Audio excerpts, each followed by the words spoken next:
Mesdames, Mesdemoiselles et Messieurs, bonsoir. J'ai le plaisir d'intervenir aujourd'hui dans le cadre de ce colloque avec une communication dont le titre est Patrimoine privé, patrimoine public, la difficile gestion des archives personnelles à intérêt national. La question des archives renvoie à celle de la mémoire et à l'effort fait par les communautés humaines pour entretenir intactes les traces du passé. Quand on parle d'archives, dans l'esprit de tout le monde, on fait tout d'abord référence aux archives écrites, consignées sur des parchemins, codifiées par le système écrit, dont les exemplaires nombreux constituent une bibliothèque. Cela n'est pas faux, mais les archives peuvent avoir plusieurs autres formes, et nous le verrons bien dans le cas particulier de l'Afrique et de ses sociétés et cultures millénaires. Nous aurons ainsi à parler des archives sonores, constituées par les récits mythiques de fondation d'empire, les listes dynastiques, les cosmogonies africaines relatant la naissance du monde.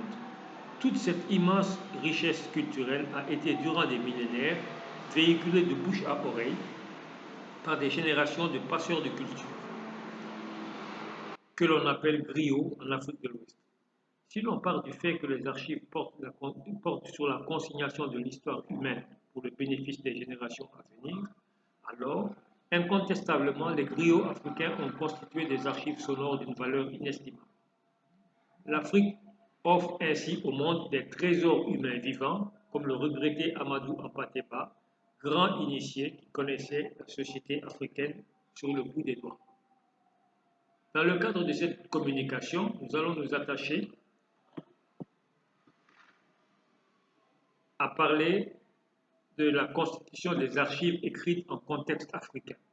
Pour ce faire, nous allons prendre le cas du professeur Djibril Tamsir Niane, né en 1932 et décédé en 2021, éminent historien africain, membre du Comité scientifique international pour la rédaction de l'histoire générale de l'Afrique, directeur de publication du volume 4 de cette même histoire générale, et connu surtout pour avoir redonné ses lettres de noblesse à la tradition orale, en publiant en 1960 Sundiata ou l'épopée Mandingue.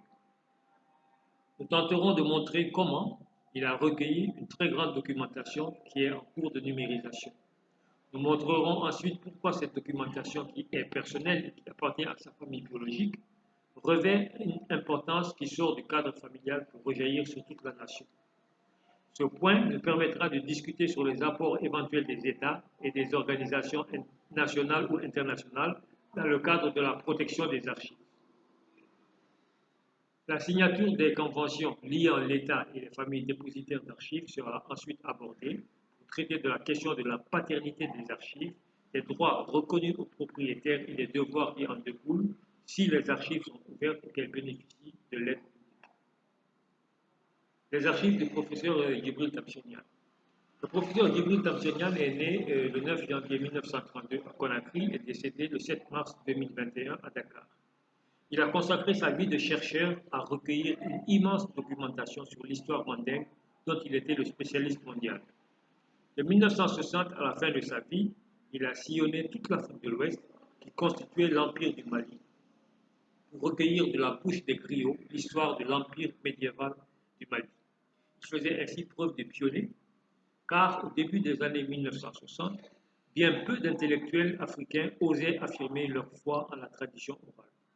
Ce travail patient, minutieux, lui permit de connaître tous les grands dépositaires de l'histoire du Mali. Il enquêta sur l'histoire, sur les cosmogonies, sur la composition sociale des communautés précoloniales et sur beaucoup d'autres aspects.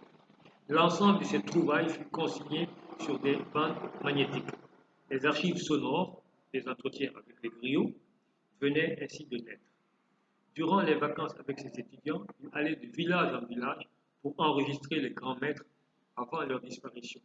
Cette documentation inestimable constitue aujourd'hui l'une des parties de son héritage spirituel.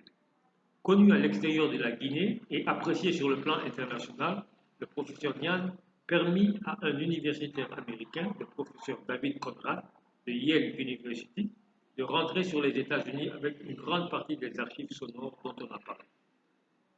La sortie de ces archives de Guinée, sous le pouvoir du général Lansana Conté, fut digne d'un film hollywoodien. Il y a donc de nos jours un fonds sonore Djibril Tamsonian à l'université de Yale qui est consultable par les chercheurs. Il s'agit essentiellement d'enquêtes menées dans le Bagataï, le pays de l'ethnie Baga en Guinée, avec des enregistrements de vieux griots relatant l'histoire du Mali. La valeur de cette documentation est immense car la plupart des informateurs sont décédés.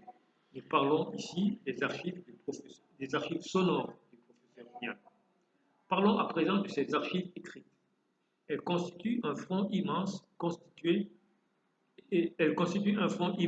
et sont constituées de plus de 300 cartons remplis de documents, de manuscrits inédits, de synopsis entamés, de projets d'écriture, de pièces de théâtre, de poèmes, de communication délivrés aux quatre coins du monde. Du vivant du professeur, un premier travail avait été fait pour inventorier et cataloguer ce que possédait sa bibliothèque. C'est là où intervient l'appréciation populaire. Durant des années, la bibliothèque personnelle du professeur Niang était ouverte à tous les chercheurs guinéens comme étrangers séjournant à Conakry. Bien avant que le pays ne fût doté d'une bibliothèque nationale, cet endroit jouait donc ce rôle. On voit ainsi que c'est le public guinéen qui a consacré l'utilité de cette bibliothèque dans la vie culturelle et scientifique de la capitale.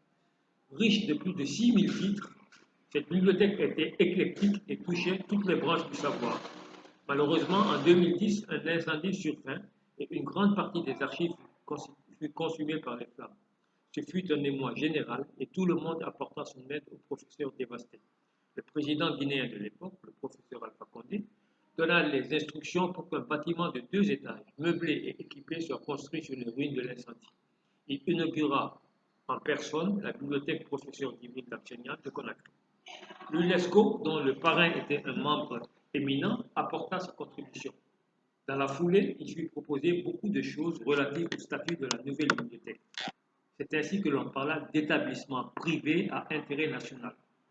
Au moment où nous sommes dans ce colloque, la bibliothèque est dirigée par M. Daouda Tamsonian et ne bénéficie pas d'une reconnaissance spéciale de la part de l'État guinéen, qui en ferait une structure pouvant prétendre à une subvention du ministère de la Culture en raison du rôle important qu'elle remplit dans le paysage culturel de Conakry. Il est fortement espéré la signature d'une convention avec l'État afin que ce qui est encore un bien familial, à savoir les archives personnelles du professeur Niang, puisse être mis à la disposition du public. Cela posera la question des droits et devoirs des gestionnaires que nous sommes. Conscients du fait que les archives ne nous appartiennent plus à nous seuls, nous manifestons l'envie de les ouvrir au public. Mais notre question est la suivante. Comment pouvons-nous en vivre de façon décente? Comment définir des droits d'exclusivité? Certaines parties des archives sont sensibles. Elles touchent à la vie de personnalités encore vivantes. Il est donc impossible de rendre tout ouvert. La difficulté de gérer des archives personnelles importante. Les États africains n'ont pas une politique spécifique entièrement consacrée aux archives personnelles. C'est déjà bien quand nos États sont dotés de politiques nationales des archives. C'est le cas dans lequel nous nous trouvons pour la bibliothèque Djibril Tamsonian qui contient ces archives. Seul le travail d'équipe peut permettre de sauver et d'ouvrir les trésors que nous avons. Dans ce cadre, la BDTN a bénéficié de l'aide de l'Institut des textes et manuscrits francophones avec une mission conduite par Mme Claire Riffard, accompagnée de Mme Céline Labouine-Madiane, qui se sont rendus à Conakry pour 3 jours. Elles y ont formé les stagiaires des Archives nationales de Guinée, qui avaient effectué le travail initial d'inventaire des archives. Ce sont ces stagiaires qui ont terminé la première phase de numérisation des archives du professeur Niang. Il est à présent question de procéder à la poursuite de cette belle collaboration. Sans l'aide de l'État, la gestion des archives devient compliquée devant l'immensité de la documentation. Avec l'implication de l'État, il peut être envisagé d'ouvrir un centre universitaire de consultation où les copies numériques des archives consultables seraient disponibilisées. Les possibilités sont nombreuses, mais de tous les côtés où l'on se tourne, la reconnaissance de l'État paraît souhaitable. Dans le cadre de conventions avec les partenaires étrangers ou multilatéraux, il est vital d'avoir une reconnaissance étatique pour bénéficier de subventions. La difficulté dans nos États, c'est donc de se rendre compte que les archives, même personnelles, peuvent renforcer la visibilité des États sur le plan international.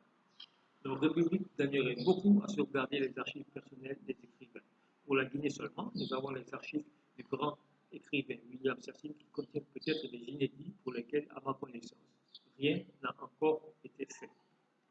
Mesdames, Messieurs, la question des archives est de la plus grande importance. Un pays sans mémoire est condamné à revivre les mêmes catastrophes. L'avenir est vieux, mais l'avenir sort du passé. Disait le monde est vieux, mais l'avenir sort du passé, disait le professeur Ibrahim Tchenian dans son magnifique Sunyata. Le passé doit cesser de mourir. Il importe qu'il soit vivant et la constitution d'archives personnelles dynamiques peut y contribuer puissamment. Je vous remercie de votre